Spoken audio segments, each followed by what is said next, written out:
她是中国古代4大贤后之一，13岁嫁于李世民为妻，为帮丈夫而周旋于后宫之间，甘愿在玄武门之边生死相随。她26岁成为皇后，独后后吕雉作为反面教材，以仁德智慧助君治国。此人便是李世民的结发妻子长孙皇后。长孙皇后出生于隋文帝仁寿元年，祖籍洛阳，也有雍州长安的说法。她的家世背景非常显赫，出身于北魏宗室之长，其家族在孝文帝改革时被赐姓长孙，从北魏至隋朝能人辈出，被誉为门传钟鼎，家世山河。长孙皇后的父亲长孙晟是隋朝的右骁卫将军，有着一箭双雕的美誉，且在军事外交上颇有建树，尤其对突厥的分化贡献极大。他的母亲是北齐的乐安王之女，出身于北齐皇室渤海高氏。长孙皇后8岁那年，父亲离世，于是由舅父高士廉抚养。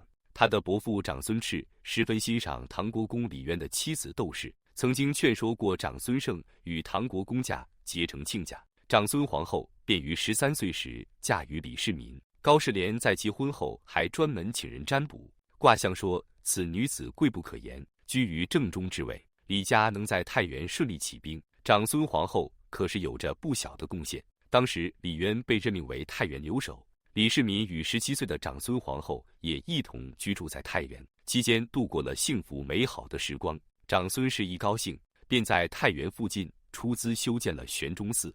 而佛教在当时具有深厚的宗教影响力，加之长孙皇后还通过施粥等方式广结善缘，所以李唐家的声望和长孙氏的仁德深深刻在了太原百姓的心中。这对于李渊收拢及稳定人心有着重要意义，为后来的太原起兵创造了有利环境。随着各方反隋势力的揭竿而起，李家也于公元617年高举义旗，而长孙皇后不仅支持丈夫李世民，甚至还亲临军营发放武器，勉励将士英勇杀敌。不夸张地说，如果没有长孙皇后这位贤妻，李世民所面临的政治风险要远比玄武门政变之前严峻，甚至会有生命危险。因为唐朝建立之初，天下仍未平定，秦王李世民作为唐军主帅征战在外，先后讨平了窦建德和王世充等强大势力。但是这样的战功和威望对于太子李建成却是一个巨大的威胁。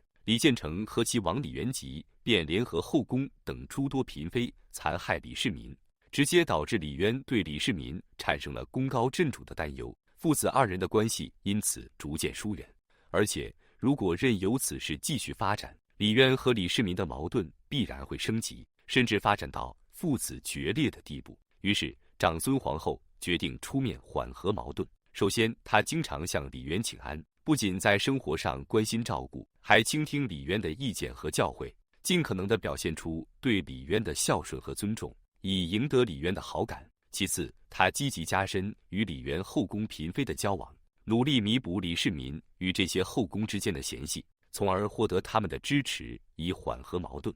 而这些举措也为李世民的绝地反击赢得了宝贵时间。虽然李渊对于儿媳的表现非常满意，但也架不住李建成和李元吉的不断谗言。只是碍于边境不宁，李世民还有重用，所以李渊只能多次启用李世民。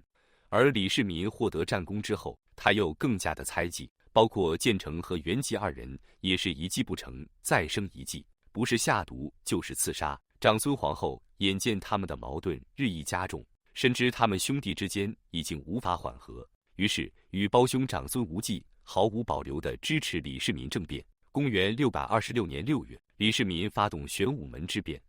而通常在后方支持李世民的长孙皇后却在这一关键的历史时刻站在了李世民身旁，也是不离不弃和生死相随，同时也极大鼓舞了所有参与者的士气。玄武门之变完胜不久，李世民登基为帝，长孙氏由亲王妃成为皇后，自此与李世民交相辉映。李世民对于长孙皇后的宠爱可以说是爱屋及乌，比如长孙皇后的胞兄长孙无忌自太宗登基开始一再加恩，高士廉也因抚养长孙皇后和促成二人的婚姻被李世民特别敬重。当然，长孙无忌和高士廉深得宠信，也并非全部都是因为长孙皇后，出色的才干也是原因之一。更夸张的是，长孙皇后的异母兄参与谋反，按律当诛，太宗却网开一面，不仅免除了他的死罪，甚至还官拜兵部尚书。可见长孙皇后在李世民心中的地位。长孙皇后将吕雉作为反面教材，以贤能和仁慈受到赞誉。